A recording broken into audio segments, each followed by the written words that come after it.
दोस्तों, welcome to PW only IAS. दोस्तों, स्वागत है आप सभी का आज के इकोनॉमी न्यूज़ वीकली सेशन के अंदर, जहां पर हम 23 जून से लेके 30 जून के बीच में जो भी कुछ इंपॉर्टेंट इकोनॉमी पर्सपेक्टिव से न्यूज़ थी उनको आज हम यहाँ पे डिस्कस करेंगे। दोस्तों, पहला जो हम टॉपिक डिस्कस करेंगे वो है पीएसएल गाइडलाइंस के बारे में। अब पीएसएल का अर्थ होता है प्रायोरिटी सेक्टर लैंडिंग, एंड आप जानते हो रिजर्व बैंक ऑफ इंडिया के द्वारा गाइडलाइंस दी जाती हैं। अब होता क्या है प्रायोरिटी सेक्टर? देखो, दरअसल में ना जब मैं बात करता हूँ प्रायोरिटी सेक्टर की, तो इसमें आपके डिफरेंट डिफरेंट सेक्टर्स आपको देखने को मिल जाएंगे, जैसे agriculture, MSME, export credit, education, housing, social infrastructure, renewable energy, weaker section और ये राइट। और यहाँ पे देखो, जब मैं बात करता हूँ ना अदर्स, तो अदर्स तो अपने आप में बहुत बड़ा एक सेक्शन बन जाता है जिसमें बहुत सारी आगे कंडीशंस हैं। मैं आपको एग्जांपल दे सकता हूँ, जैसे इवन आपके जो स्टार्टअप्स है ना, उनको अप टू 50 करोड़ का जो होना, वो भी यहाँ पर आपके प्रायोरिटी सेक्टर लैंडिंग के अंदर ही इंक्लूड कर लिया गया है। यूपीएससी ने ऑलरेडी क्वेश्चन पूछा हुआ है कि प्रायोरिटी सेक्टर लैंडिंग के अंदर कौन कौन से सेक्टर्स आते हैं, तो उसका भी आपको ध्यान होना चाहिए। अब इसका ना नाम में क्या है, प्रायोरिटी सेक्टर। कहने का अर्थ क्या है? कहने का अर्थ ये है कि ये जो आपके सामने सेक्टर्स आप देख रहे हो, ये हमारी सरकार और आरबीआई ये ऐसा मानते हैं कि अगर हमारे देश की तरक्की होनी है ना, अगर हमारे देश का डेवलपमेंट होना है, तो इन सभी सेक्टर्स को अच्छे से काम करना पड़ेगा। यानी कि इन सेक्टर्स को थोड़ी और प्रायोरिटी देनी पड़ेगी। अगर प्रायोरिटी देंगे तो इन सेक्टर्स को पैसा जाएगा, यानी क्रेडिट जाएगा, एंड इन सेक्टर्स को अगर क्रेडिट जाएगा तो इन सेक्टर्स की ग्रोथ होगी, एंड इन सेक्टर्स की ग्रोथ होगी मतलब हमारे देश का विकास होगा। अंडरस्टूड? तो आरबीआई की यहाँ पे ना बैंकिंग रेगुलेशन एक्ट आप जानते होंगे, बीआरए जो एक्ट हमारा होता है, उसके अंतर्गत सेक्शन 21 और सेक्शन 35A, इसके पावर्स के अंतर्गत यहाँ पे आरबीआई ये प्रायोरिटी सेक्टर लैंडिंग की गाइडलाइंस को चेंज कर सकता है, या इसको कुछ भी चेंजेस लेके आ जा सकते हैं। अब आपको ध्यान में रखना है कि यहाँ पर ना जो हमारे डोमेस्टिक बैंक्स होते हैं, साथ साथ हमारे जो फॉरेन कमर्शियल बैंक्स होते हैं, उनके ऊपर एप्लीकेबल ये रहता है। आरआरबीज के ऊपर भी है, स्मॉल फाइनेंस बैंक्स के ऊपर भी, लोकल एरिया बैंक्स के ऊपर भी, आपके प्राइमरी अर्बन कोऑपरेटिव बैंक्स के ऊपर भी ये हमें देखने को मिल जाते हैं। हालांकि प्रोविजंस अलग अलग होती हैं, जैसे आरआरबी की 75% वगैरह होती हैं, बट बाकी आपको नोटिस करना होगा कि यहाँ पे इंक्लूड ये सारे डेफिनेटली इसके अंतर्गत हो जाते हैं। अब क्वेश्चन ये आएगा कि अभी रिसेंटली आरबीआई ने क्या बदलाव कर दिया इन चीजों के ऊपर।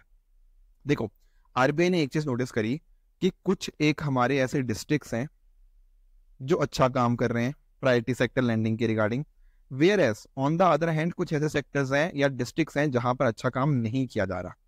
मैं आपको एक एग्जांपल देता हूं। जैसे आरबीआई ने यहाँ पे हमारे पास नंबर्स हमें बताने की कोशिश करी है कि अगर मान लीजिए कोई डिस्ट्रिक्ट है जहां पर कैपिटा मतलब पर पर्सन जो प्रायोरिटी सेक्टर क्रेडिट है वो 9,000 से भी कम है, इसका मतलब क्या हुआ कि वो डिस्ट्रिक्ट के अंदर बहुत ही कम वैल्यू के लोन्स दिए जा रहे हैं इन प्रायोरिटी सेक्टर्स को। ठीक है, तो यानी कि उन सेक्टर्स के लिए हमें कुछ ना कुछ करना पड़ेगा, या उन डिस्ट्रिक्ट्स के लिए हमें कुछ करना पड़ेगा, क्योंकि ये डिस्ट्रिक्ट्स के अंदर तो बहुत ही कम प्रायोरिटी सेक्टर क्रेडिट ग्रोथ है कि नहीं? अगर 9,000 से भी कम है पर कैपिटा, तो ऐसा बोला गया कि लेट से अगर ऐसे किसी डिस्ट्रिक्ट के अंदर आप किसी को 100 रुपए का लोन देते हो ना, तो उसको ट्रीट किया जाएगा 125 रुपए का लोन। क्योंकि प्रायोरिटी सेक्टर लैंडिंग है क्या, यही है ना, जैसे कि मान लो आपको 40% इस चीज के लिए देना है, राइट? तो उस केस में एक बैंक को इसको क्रॉस करना होता है, मिनिमम इतना तो पहुंचना ही होता है। तो अगर मान लो कोई डिस्ट्रिक्ट अच्छा नहीं कर पा रहा, तो वहां पर आरबीआई ने बोला कि अगर आप ऐसे डिस्ट्रिक्ट के अंदर क्रेडिट देने की कोशिश कर रहे हो जहां पे क्रेडिट बहुत ही कम है, तो वहां पर आपको एडिशनल इंसेंटिव दिया जा रहा है, आप वहां पर क्रेडिट ग्रोथ प्रमोट कीजिए। अगर आप 100 रुपए देंगे तो ऐसा ट्रीट किया जाएगा जैसे आपने 125 रुपए दिए। ऑन द अदर हैंड कुछ ऐसे हमारे डिस्ट्रिक्ट है जो बहुत ही ज्यादा अच्छा कर रहे हैं, जरूरत से भी ज्यादा अच्छा, ठीक है, तो वहां पर आपका जो per capita priority sector credit flow है 42,000 रुपए से ज्यादा है। समझ रहे हो? एक ऐसे डिस्ट्रिक्ट है जिनका 9,000 से भी कम है, ये काफी यहाँ पे कम ग्रोथ है, और वहां पे आपके कुछ डिस्ट्रिक्ट देखने मिलते जहां पर 42,000 से भी ज्यादा है। तो ऐसा आरबीआई ने बोला कि यहाँ पर इनकी वेटेज होगी 90%। मतलब अगर बैंक ने लोन दिया 100 रुपए तो इसको ट्रीट किया जाएगा एज 90 उन एरियाज के अंदर या उन डिस्ट्रिक्ट के अंदर जहां पर बहुत बढ़िया काम चल रहा है ऑलरेडी, मतलब बहुत ज्यादा हाई लेवल के ऊपर क्रेडिट दिया जा रहा है। Whereas on the other hand जिन डिस्ट्रिक्ट्स के अंदर पर कैपिटा नंबर कम है, वहां पर आप नोटिस करोगे कि वहां पे आपके 100 को ट्रीट किया जाएगा एज अ 125, ताकि यहाँ पर चीजों को हम इंसेंटिवाइज कर पाए। तो ये कुछ पॉइंटर्स थे जो यहाँ पे आरबीआई के द्वारा बताए गए हैं किस हिसाब से है। अब आपके दिमाग में आएगा सर जो बीच वाले इनके बीच में रह गए, अरे इनके बीच में जो भी रह गए उनके ऊपर 100% इंपॉर्टेंस है। मतलब अगर 100 का क्रेडिट दिया मतलब 100 रुपए काउंट होंगे। Do you understand? पहले जो रूल था ना वो थोड़ा सा अलग था। पहले जो रूल के नंबर थे वो 6000 से कम और 25,000 से ज्यादा वाले थे। अब उनको 6000 को 9000 कर दिया गया एंड 25,000 को चेंज कर दिया गया यहाँ पे 42,000 के रिगार्डिंग। तो ये गाइडलाइंस चेंज हुई हैं। तो ये गाइडलाइंस जो होंगी वो 2026-27 फाइनेंशियल ईयर तक रहेंगी। फिर अकॉर्डिंगली समय के साथ इसको यहाँ पे रिव्यू किया जा सकता है ताकि प्रायोरिटी सेक्टर लेंडिंग हमारे देश के लिए और भी बहुत ज्यादा इफेक्टिव हो पाए।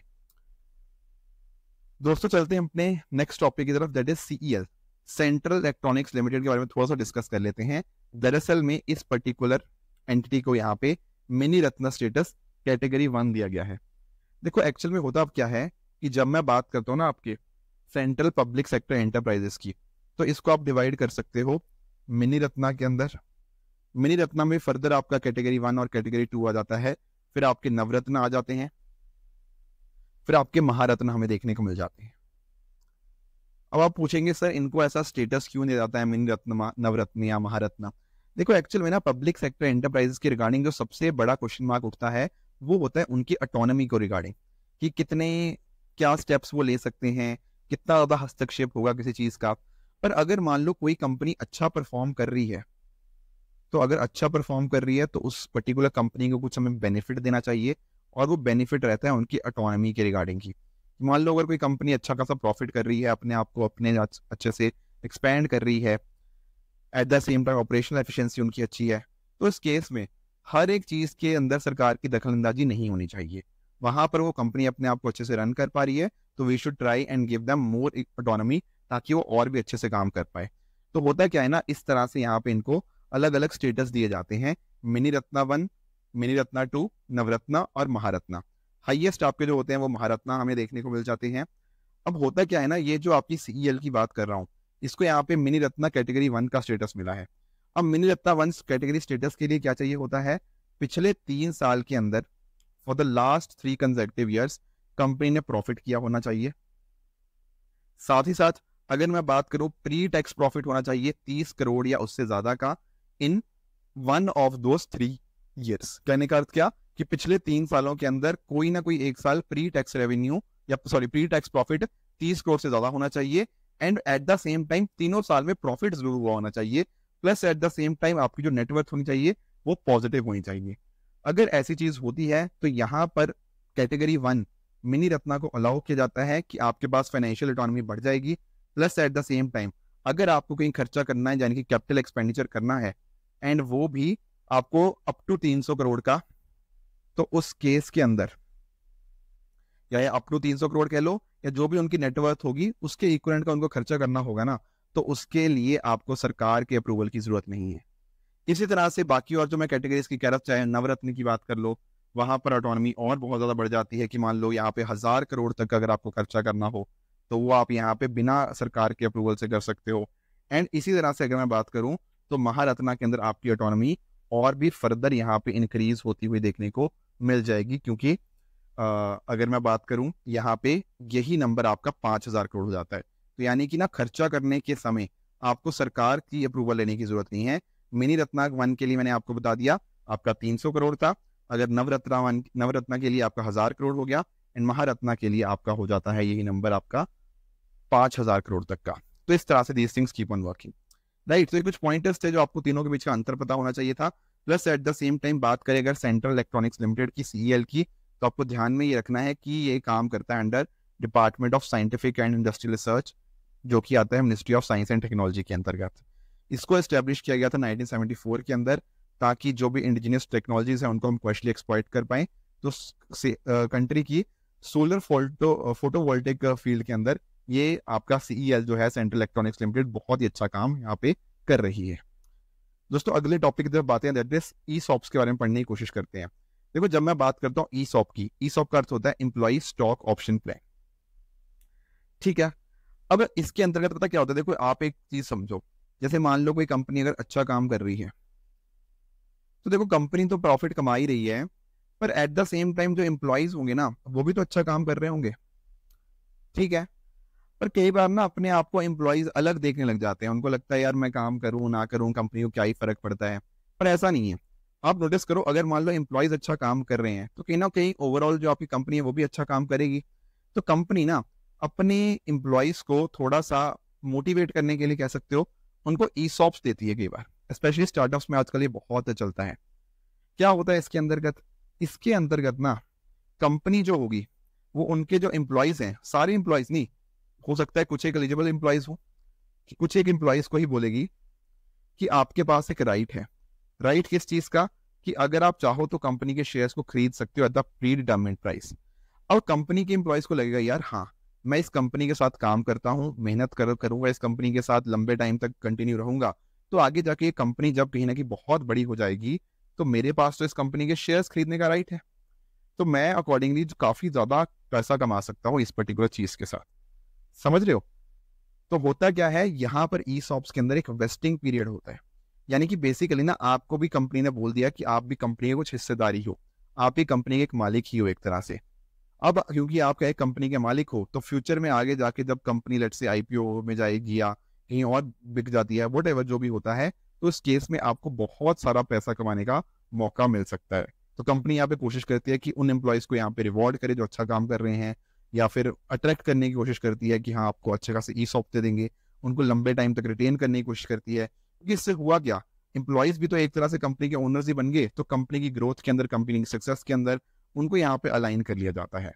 ध्यान रखने वाली बात यह है कि ना एम्प्लॉयज के पास यहाँ पे राइट होता है उनके कंपनी के शेयर्स खरीदने का, ऑब्लिगेशन नहीं होता, ठीक है, कि लेना ही लेना है, नहीं। This is the company employees have the granted the right to purchase the shares at a predetermined price, जिसको आप स्ट्राइक प्राइस के नाम से भी जानते हो। तो ये कुछ चीजें न्यूज में रहती हैं। अब करंट अफेयर्स के अंदर मुद्दा ये था कि अगर मान लो कोई एमएनसी है, कोई स्पेशली अगर मैं बात करूं यहाँ पे एमएनसी का मतलब, यहाँ पे मेरे जो न्यूज में था वो न्यूज में ये था कि जो फॉरेन कंपनीज है ना, अगर मान लो वो ईसॉप्स देती हैं किसको, इंडियन सब्सिडरी के एम्प्लॉयज को, तो उनके ऊपर यहाँ पे जीएसटी नहीं लगेगा। ये बड़ा ही कंफ्यूजिंग मैटर था, बट यहाँ पे फाइनली यहाँ पे सीबीआईसी ने कंफर्म कर दिया है कि अगर मान लीजिए कि फॉरेन कंपनी इंडियन सब्सिडरी के एम्प्लॉयज को यहाँ पे ईसॉप देती है तो उनके ऊपर जीएसटी नहीं लगेगा। तो इस वजह से ये ईसॉप वाला मुद्दा काफी न्यूज में था। दोस्तों नेक्स्ट टॉपिक की तरफ आगे चलते हैं, दैट इज हम डिस्कस कर लेते हैं पार्टिसिपेटरी नोट या पी नोट्स के बारे में। मैं आपको एक्सप्लेन करने की कोशिश करता हूँ पी नोट्स होते क्या हैं। देखो होता पता क्या है, मान लो आपने किसी कंपनी के शेयर्स वगैरह खरीदने हैं तो डायरेक्टली आप खरीद सकते हो, कोई दिक्कत वाली बात तो है नहीं। पर कई बार पता क्या होता है, कई बार आपका जो इन्वेस्टर होता है ना, मान लो उसको इंडियन स्टॉक मार्केट का पार्ट तो बनना है, ठीक है, पर खुद को उसको डायरेक्टली रजिस्टर नहीं करवाना। तो उसके लिए एक तरीका होता है जिसको हम नाम जानते हैं पी नोट्स के नाम से। क्या है सर आखिर ये पी नोट्स? देखो मान लो एक दूसरी कंट्री का मान लो इन्वेस्टर यहाँ पे बैठा हुआ है, ठीक है, अब इसको पार्ट तो बनना है इंडियन स्टॉक मार्केट का, तो क्या तरीका हो सकता है? एक्चुअल में ना ये यहाँ पर ना किसी ब्रोकर को ढूंढेगा। ये नॉर्मली जो फॉरेन ब्रोकर या आपके जो फॉरेन इंस्टीट्यूशनल इन्वेस्टर्स ऐसे कुछ हो सकते हैं, ठीक है। ये कहीं ना कहीं इंडिया वालों के साथ कांटेक्ट करेंगे, कोई इंडिया में आपका कोई ब्रोकिंग हाउस होगा, ठीक है। अब ये क्या करेंगे, ये यहाँ पे शेयर्स इसके ब्याह पे खरीद लेंगे। अब जब ये शेयर्स आए तो कहीं ना कहीं ये शेयर्स यहाँ तक पहुंच गए फॉरेन ब्रोकर के पास, है ना। अब ये जो फॉरेन ब्रोकर होगा ना, ये कॉरस्पॉन्डिंगली यहाँ पे पी नोट को इसके लिए इशू कर देगा। अब यहाँ पे अंडरलाइंग एसेट क्या है? अंडरलाइंग एसेट और कुछ नहीं बल्कि ये जो शेयर्स खरीदे गए वही थे। तो डू यू अंडरस्टैंड एक्चुअल में इनका मालिक है कौन? एक्चुअल में देखो मालिक ये है, पर हमें तो लग रहा है कि ये मालिक है। Do you understand? ये जो बंदा था ना, ये जो पार्टिसिपेटिंग नोट जिसके पास है, इसको तो कहीं ना कहीं रजिस्टर करवाने की जरूरत ही नहीं पड़ी। कई बार ये काफी बड़ा कंसर्न का मुद्दा हो जाता है। क्यों? क्योंकि हमें पता ही नहीं लगता कि एक्चुअल में उस कंपनी का मालिक है कौन, और किसी वजह से ही हमारी स्टॉक मार्केट के अंदर कई बार बहुत सारी वोलेटिलिटी भी हमें देखने को मिल जाती है। तो पॉइंट मेरा कहने का बस इतना ही है कि पार्टिसिपेटरी नोट्स मतलब क्या है? दीज आर फाइनेंशियल इंस्ट्रूमेंट्स जिसको यूटिलाइज करते हैं इन्वेस्टर्स एंड हेज फंड्स, ताकि वो इंडियन सिक्योरिटीज के अंदर पार्टिसिपेट कर पाए बिना SEBI securities and exchange board of India के साथ रजिस्टर करते हुए। ये डायरेक्ट क्वेश्चन यूपीएससी ने एक बार पूछा हुआ था कि इस चीज को क्या बोलते हैं, तो आंसर होगा आपका पी नोट्स। अगर हम बात करें, देखो पिछले कुछ सालों के अंदर ना पी नोट्स के थ्रू जो इन्वेस्टमेंट थी वो कम हुई थी, पर अभी हम नोटिस कर रहे हैं तो वो यहाँ पे हमें इंक्रीज होता हुआ देखने को मिल रहा है इस साल के अंदर as compared to the previous year. ठीक है। इन पर्टिकुलर पी नोट्स को ऑफशोर डेरिवेटिव इंस्ट्रूमेंट्स के नाम से भी जाना जाता है। जो आपके फॉरेन पोर्टफोलियो इन्वेस्टर्स होते हैं वो पी नोट्स को इशू करते हैं ओवरसीज इन्वेस्टर को। ये आपके फॉरेन पोर्टफोलियो इन्वेस्टर्स हो गया, एंड ये हो गया आपके ओवरसीज इन्वेस्टर्स जो कहीं ना कहीं इंडियन स्टॉक मार्केट का पार्ट बनना चाहते हैं बिना मतलब डायरेक्टली अपने आप को रजिस्टर करे हुए। उसी चीज को हम यहाँ पे पी नोट्स के नाम से जान लेते हैं। ठीक है, तो ये कुछ पॉइंटर्स थे जो हमें आज के सेशन में हमें पता होने चाहिए थे। अब आज के सेशन के बेसिस के ऊपर मैं आप लोगों को 2 क्वेश्चंस देना चाह रहा हूँ। नॉट एग्जैक्टली आज के सेशन, बट यूपीएससी ने ना अभी जो 2024 का अपना प्रीलिम्स कंडक्ट किया उसके अंदर ये पहला क्वेश्चन एक पूछा गया था डिजिटल रुपये के बारे में। तो आप इस वीडियो को पॉज कर सकते हो, एक बार क्वेश्चन पढ़ने की कोशिश कीजिएगा, एंड फिर कमेंट्स में आप इसका आंसर मुझे बता सकते हो, फिर अकॉर्डिंगली हम इसको डिस्कस कर लेंगे।